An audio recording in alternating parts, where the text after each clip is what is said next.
यही सब का जवाब ना दे हुआ आओ तनिक संगीत के आनंद लो सामरिया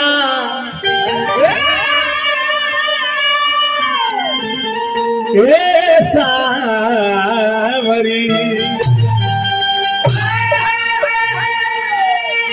नाल के बेस करो नाल के बेस जल्दी चलता है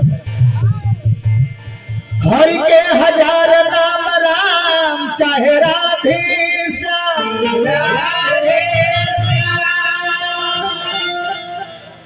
ब्रह्मा या विष्णु चाहे भजन महेश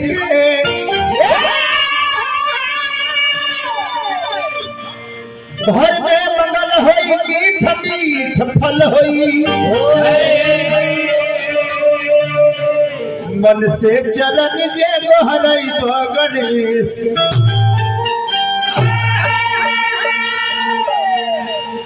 नेह जब लाग जाई दुख सब भाग जाई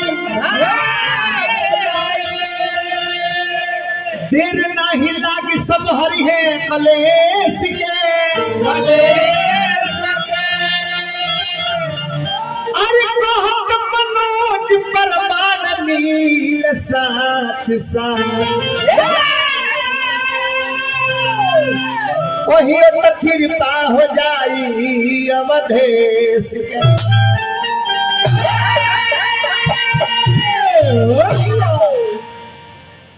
भगवान के कृपा भगवान के नेह लग जाई भगवान से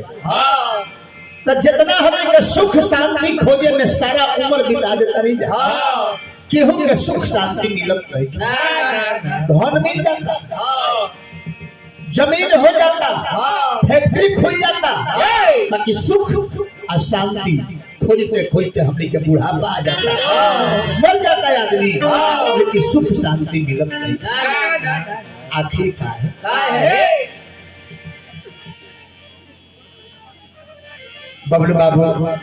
ए परिवार के घर के दामाद बने मसांतना से पुरस्कार देने हार्दिक अभिनंदन करो राम नाम के गीत तू गालो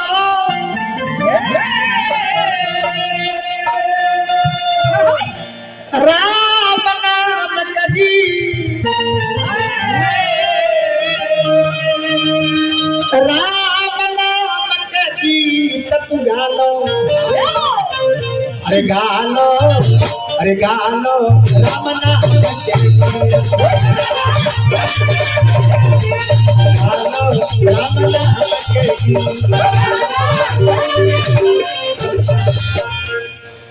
गीत से का होला हित परी सभे तरी जाई हित परी हर सभे तरी जाई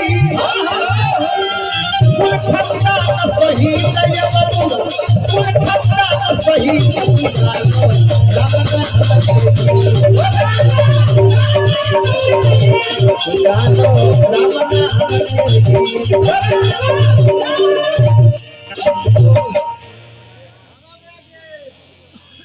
राणा बाबू के दोस्त बने कमलेश बाबू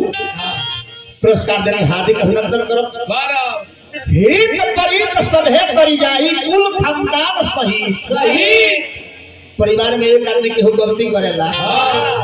तो सजाए पूरा परिवार के मिलेला जैसे मान ली कि परिवार में एगो लड़का लौंठ निकल जाओ जाके कहीं मर्डर कर दो अब भाग के लुका जाओ तो माई बाप प्रशासन खोजी अन्ना भेटाई तो घर के कुल की जब्ती हुई माई बाप भाई बहन सब जेल में जाई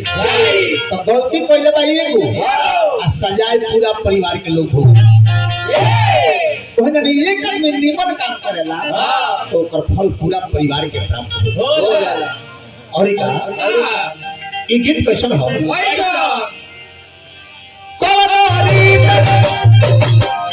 अरे कन लागी एक बड़ा पैसा ए बबुआ एक बड़ा पैसा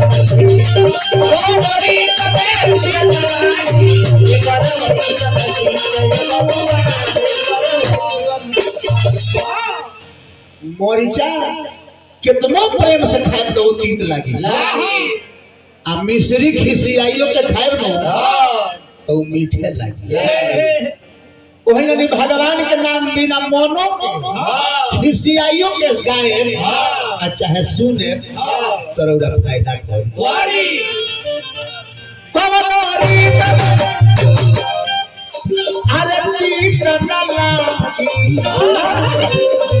एक पर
अंतिम भाषा परिभाषा चले वही ना कोनो साइंस करी ना कोनो साइंस करी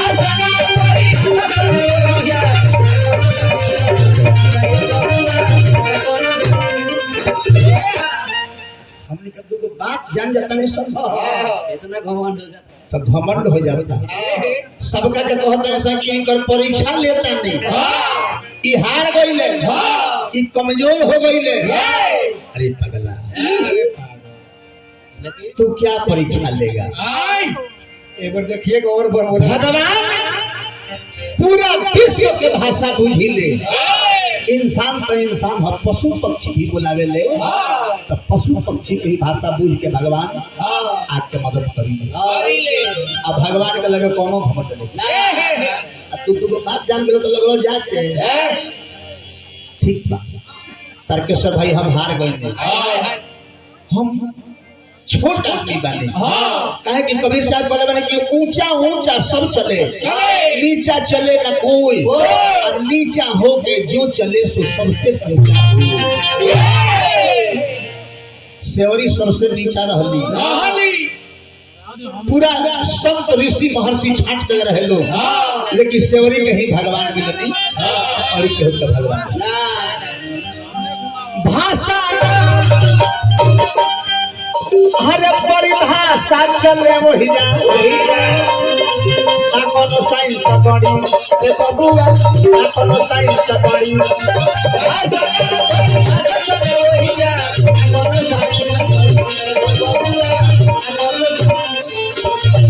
कवि महेश मनोज भावे में भजले आवेदा संस्कृत ये आवेदा संस्कृत